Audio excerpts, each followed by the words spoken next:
Welcome to another episode of the Secular Buddhism Podcast. This is episode number 66. I am your host, Noah Rasheta, and today I'm talking about the joy and pain of sharing experiences.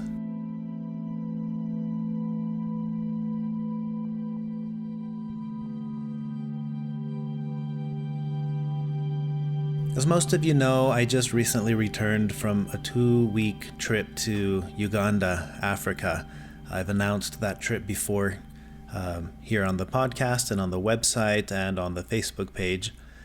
And it was an incredible trip. It was even better than last year in the sense that there were new experiences and connections that were made that were really meaningful. I had the opportunity to start the trip out by doing a gorilla trek with Susie, who is also the coordinator of these trips, and a few other people. And it was a really neat experience, spending time sitting on the side of a mountain surrounded by gorillas.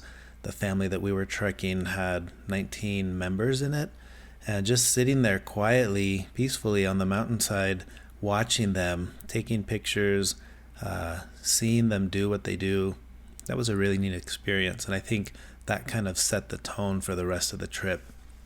I'm glad to be back. I feel like the week leading up to the Africa trip, there was a lot of preparation work and packing and things that needed to be done, and that made it difficult for me to record any podcast episodes. And then, of course, the 2 weeks that I was gone, I was pretty much out of commission with no internet or very little technology in general. And then I came home, and it took about a week to adapt. So last week was the first full week home, and it took several days to adjust to the time zone. But I finally feel like I'm back. The schedule feels normal. With the exception of daylight saving times, throwing a little wrench in there. But things feel pretty much back to normal, and I'm excited to get back on track with recording podcast episodes. Now, another thing that I've had going on that's been taking up a lot of my time is wrapping up the book that I'm writing. And I'll mention more about that in another podcast episode. But with all of that, needless to say, I am several weeks behind on my supposed weekly podcast episodes. So I'm glad to be back. I hope you guys enjoy the episode that I've prepared for today. What I wanted to talk about, this concept of the joy and pain of sharing experiences. It's something that I first thought of while I was in Africa, and I've thought about this before. But when you're in a really scenic place like Africa, you've got your camera and you're snapping away all these pictures, and you can't help but to wonder in some of those moments, what am I valuing more, the experience I'm having, or the capturing of the experience I'm having so that I can relive that later, so I can post it on social media, see what other people think about what I just captured. And this got me thinking about the joy and the pain when we share experiences. Now, sharing, taking a picture is no big deal. But I'm pretty sure all of you have experienced this, where you're doing something, you see something, and you think one of your first thoughts is, oh, I need to take a picture of that, because you want others to experience what you're experiencing. And if you're like me, you may have even felt in that instance, if you didn't have your camera with you, for example, that the experience that you're having is now affected because you're not going to be able to share the experience. So I wanted to correlate this a little bit with the concept of the foundations of mindfulness. As some of you may know, I've talked about this in past podcast episodes. But in a nutshell, the foundations of mindfulness help us to understand that there are layers of experience. There's what you're experiencing, and then there's the experience that you're having around the experience that you're having. And this can be pretty complex, at least in multiple layers. For example, I see something. Let's talk about a movie, for example. We go to a movie and we enjoy watching the movie. That's one experience. But then we want others to go watch that movie. You'll call your siblings or friends and you're like, you've got to go watch that movie. And there's a second experience that we have. That's the experience of sharing the first experience. And you probably know what it feels like for someone to say, "Oh, wow, yes, I love that movie. Thank you for recommending it." Now you're adding on to the joy. You had the first experience that was a pleasant one, and now you have a second experience that's also pleasant because somebody else enjoyed what you shared with them. But the flip side can also happen. Someone can say, "Oh, I didn't like that movie." And what's interesting is then you're experiencing pain on the second level, but on the first level was the movie itself, right? So the movie experience was pleasant, but now I'm feeling a little upset because my brother didn't like it. And I thought he would have loved it. I can't believe he didn't like it. What's wrong with him? So now you're allowing the feeling of the second layer of experience to affect the first layer. At least if you're not careful, you blend all of this into one overall experience. So through the foundations of mindfulness, what we would want to do ideally is to keep these layers separate and to allow ourselves to enjoy the thing that we're enjoying. And then, sure, if we're lucky, we get to enjoy the sharing of the experience as well. But if it's not well received, we don't have to allow the pain of the second level or the second layer of the experience to affect the first. Now with a movie, that's not a big deal. At least I hope it's not. Maybe for some people it is. I actually do know some people that do make a very big deal about their recommendations, and if you don't like their recommendations, they're upset, things of that nature. But like with movies or with food, restaurant recommendations, it's not such a big deal.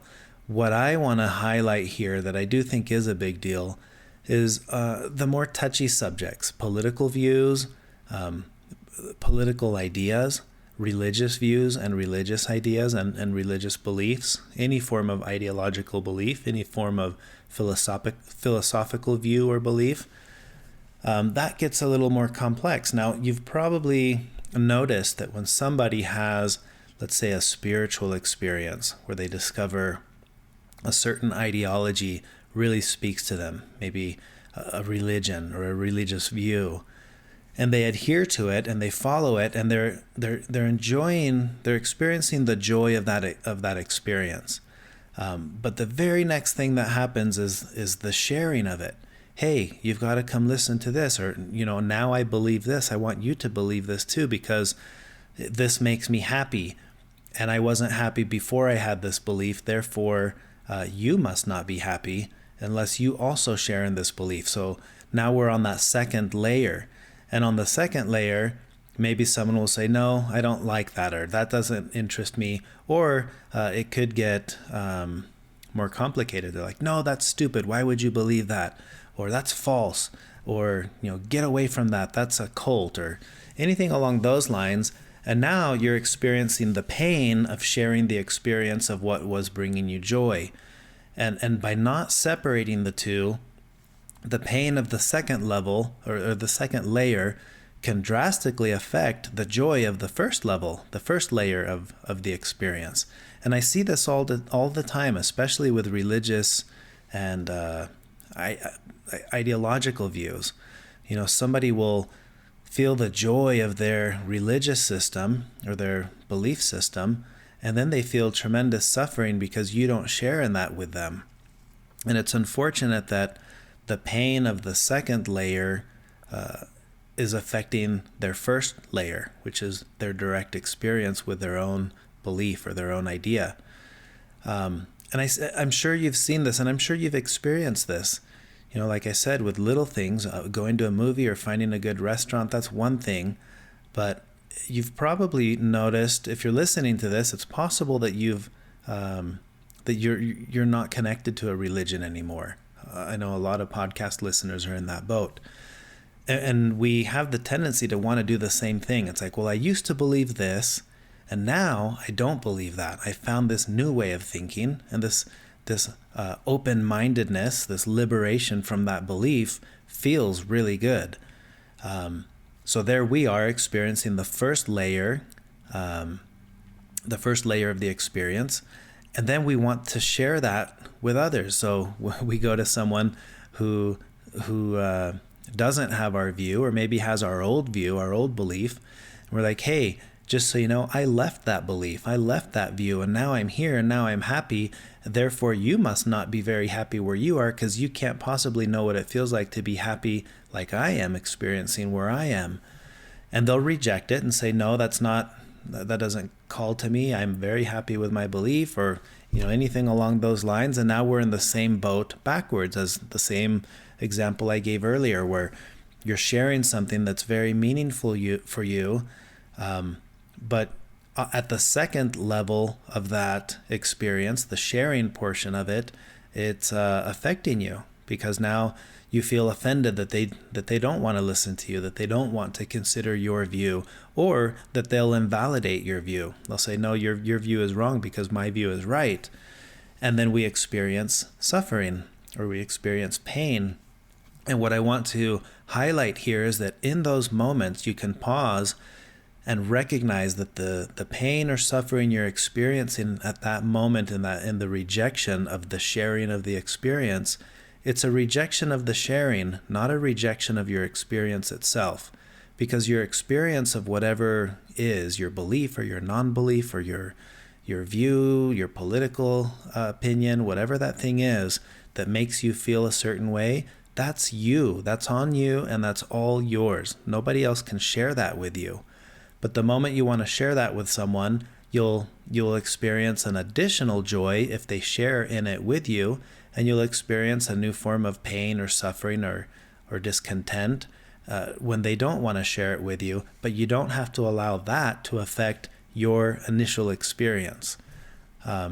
So I hope that makes sense. But while we were in Africa, we would get together in the mornings and we would do meditation sessions, and we would do mindfulness classes where we spend time talking about different topics. And one of the things I really enjoyed with this group is that we had a lot of people who were experienced in the topic of mindfulness and had wonderful ideas and things to contribute to the discussions that we were having. Now, on one of the days when we were talking, one of the girls who was on the trip with us, Pamela Corky, who became a really good friend of mine. You know how sometimes you meet people and your personalities just mesh, they work really well. She has a sense of humor that really works well with mine. A lot of people listening to this podcast may not know the dry sense of humor I have, because it doesn't come across in the podcast. It's not like I spend time joking on here, but meeting with podcast listeners on a trip like this and getting to know each other much more intimately over the course of 2 weeks, that's something that Pamela had highlighted to me. She was like, wow, it's really fun to hear your sense of humor and to spend time bouncing jokes back and forth from each other. She's a writer, so she has a very witty sense of humor. But anyway, long story short, this was my quick shout out to Pamela. Pamela, if you're listening to this, like I've mentioned before, thank you so much for coming on the trip. And I want everyone to hear the profound teaching that you shared with us in Africa. So we're talking about this concept, right? And Pamela mentioned something like, when people are sharing something that's very meaningful to them, their opinion, their belief, their ideas, she said something that really stood out to me. When something is shared with her, an experience is shared with her, and she disagrees with that experience, she said in moments like that, she reminds herself that I love things too. Or, if somebody's sharing with her, you know what, I really love this new way of thinking. I've switched to this political ideology, or this new religion, or I went away from this religion and now I found this open secular way of life. Whatever it is they're sharing that's meaningful for them in their experience, if it doesn't resonate with her, or she doesn't understand it because she's not in their shoes, she can always empathize by expressing that she loves things too, right? And I thought that was such a clever and profound way to navigate things. If somebody's complaining to you, this or that, whether it be about politics or religion or any sensitive topic, you can allow them to vent. And even if you don't agree with that, you can acknowledge, I hate things too. Or there are ideas that I really dislike too. I know what that's like, and that's a way of validating their sharing, the sharing of their experience. Now, this isn't about endorsing people, endorsing their ideas or their views or their beliefs. This is not about that. This is about having a sense of empathy, in the sense that I know what it's like to be passionate about something too. It may not be the same thing. I may disagree completely with you, but that's what I thought was so clever and brilliant about Pamela's suggestion, is that you can say, I love things too, or I hate things too. And that kind of became one of the little inside jokes for the rest of our trip when, if somebody was, in our group, we had vegetarians and we had meat eaters. And if a topic came up where it's like, oh man, this chicken is really good or something, maybe one of the vegetarians would be like, I love things too. Or backwards, if somebody was having an experience that they weren't enjoying, like, man, I really don't like this, but somebody else in the group was thinking that was just fine, they would be able to respond with, well, I hate things too. And that was a reminder to ourselves throughout the trip that we don't have to agree on anything, but we all know what it is to love things and to hate things, and to agree with things and to disagree with things. And we were expressing it in that notion. I thought that was a really fun, clever thing that Pamela shared with us on the group. So thank you, Pamela, if you're listening. So what I want to highlight with this again is the pain of the second layer will often ruin the joy of the first layer if we allow it. But the first layer of experience is very personal. As you go through life and you experience things and you develop ideas, or you get rid of beliefs, or you acquire new beliefs, you do this because you're having personal experiences, thoughts, emotions, feelings, and these things are yours. They're yours. And the tendency to want to share it is very natural. It's a very natural thing, a human thing, for us to want to share with each other. Now, just because somebody wants to share with you doesn't mean that you've got to accept or buy into whatever their experience is, because it's just their experience. And I think about this with, if, just today we had some Jehovah's Witnesses knocking on our door. They were visiting our upstairs neighbors. But I had this thought, whatever they're sharing, whatever they're passionate about, I may not agree with it at all, but I could say, I'm passionate about things too.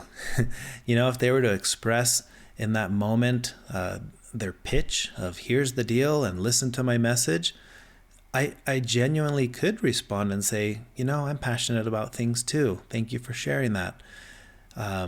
Just something to think about, especially with people that we care about. I think this can be a really interesting way of looking at things, recognizing that on one layer, at one level, or on one layer, I am experiencing life my way. Having beliefs will make me feel a certain way, and I know this because there was a time in my life when my beliefs made me feel a certain way, a very comforting way. There's another phase in life where those beliefs were causing discomfort, and I didn't want to feel that anymore. Then there was a phase where I didn't have those beliefs anymore. They went away, and then I was experiencing comfort around the uncertainty of not knowing. And at every stage, there's always in the back of your mind that inclination to share with others. Hey, I want you to know how I feel. This is the same drive that says, hey, I need to take a picture of my meal on Instagram so you can see what I'm experiencing. It's so hardwired, so ingrained in us to want to share our experience with others. There's no wonder that when we share our experiences, it can become a volatile thing. And any of you who are on social media know this. You can share anything on Facebook, like a puppy rescues a baby kitten, and you're going to have controversy in the comments. There's no way around it. You can share whatever is meaningful to you, whether that be a philosophy, a religious view, a political view. It doesn't matter what it is. You're going to have people who do not agree with it at all. People who are going to be angry that you hold those views or that you don't hold those views. And it seems like this can be aggravated the closer we are to the people that we're wanting to share with. Wanting to share my experience with my brother is one thing. Wanting to share an experience with a coworker, that's another thing. And friends and everyone in between. And we get more and more sensitive about the reception of what we're sharing when it's people closest to us. At least that's what it seems like to me. If I share something with someone that is close to me, I expect that they will take from the sharing the same thing that I took from the original experience. In other words, I'm expecting that from layer 2 that they're going to extract what I got out of layer 1. And that's never going to happen. It's just impossible. So keeping this in mind and tying this in with the teaching of the 4 foundations of mindfulness, it helps us to keep in mind these layers. Whatever experience you're having, that's one thing. Don't allow the sharing of the experience to alter the experience itself. If you took joy from an experience, then you took joy from it. If you didn't, then you didn't. So what? But when you share and somebody is disgusted that you didn't take joy from that experience, and now it makes you go back and question the experience, why do that? You already had the experience. So this way of thinking allows us to keep these layers separate, to experience joy on one layer, and then if I'm going to experience joy or pain on the second layer when I try to share the experience, so be it. But that's a whole new layer, and I won't allow the suffering of the second layer to take away from the joy of the first layer. So the expression to keep in mind that I think is really helpful here is I love things too, or I don't like things either, or I hate things too, or things are gross for me too, or anything along those lines. You get the idea of that quote, which I think is ingenious. So that's what I wanted to share. This is the podcast episode I've prepared for today. Like I mentioned, it's really good to be back on schedule, trying to get podcast episodes out. I have a whole list of topics, and I'm going to try to get them all out. So at least for the next little while, I hope to be consistent getting new podcast episodes out, maybe every Monday. At least for now, my goal is every Monday. And then I have several things in the works that I'm excited to announce. I'm not going to tell you the details now, but I have another trip in the works that is going to be an epic, incredible trip. It won't happen till middle to late next year, 2019. But I'll give you the details as soon as I have the dates dialed in. I've got some fun announcements around the book. I've got some fun announcements around the online workshop that I'm still working on, that I eventually plan to have available to anyone to take at any time on your own time for free. And a few other little announcements that I'll mention when the time is right. Well, that's all I have for now. If you enjoyed this podcast episode, please consider sharing it with others. Oh, there we go. Sharing. So keep this in mind. What you get out of this podcast, that's the first layer, right? That's on you. And then when you share it with others, let's say you try to share it with someone, they're like, that's stupid. Why would I listen to something about Buddhism? Notice how that makes you feel, and recognize how that doesn't take away from the joy that you experience from listening to it. Or backwards, maybe they'll say, oh, that's great. Or they'll come back and say, hey, that was awesome. I love listening to this podcast. It's changed my life. Thank you. You are a direct contributor to that. You'll notice how the joy that's being compounded there is first your joy of listening to the podcast, and second, your joy of sharing it and that being well received. But those are two different things. You can notice that. That just popped up in my head because I do mention please share it with others. Consider writing a review, give it a rating in iTunes. If you want to join the online community right now, we just have the Facebook group. There's the Secular Buddhism Facebook group and the Secular Buddhism podcast community, which is a Facebook group that's a little bit more specific to discussing topics around the podcast rather than secular Buddhism in general. I was running the online weekly Sangha, but I've paused that for now, mostly because I'm still feeling quite behind in trying to get a lot of these projects that I've got on my table right now. So I have to put that on hold until I can get the book out and several other things done and off the table, so to speak. So that's paused for now. If you want to make a donation to support the work I'm doing with the podcast, you can visit secularbuddhism.com and click the donate button. And that's all I have for now. I look forward to recording another podcast episode soon.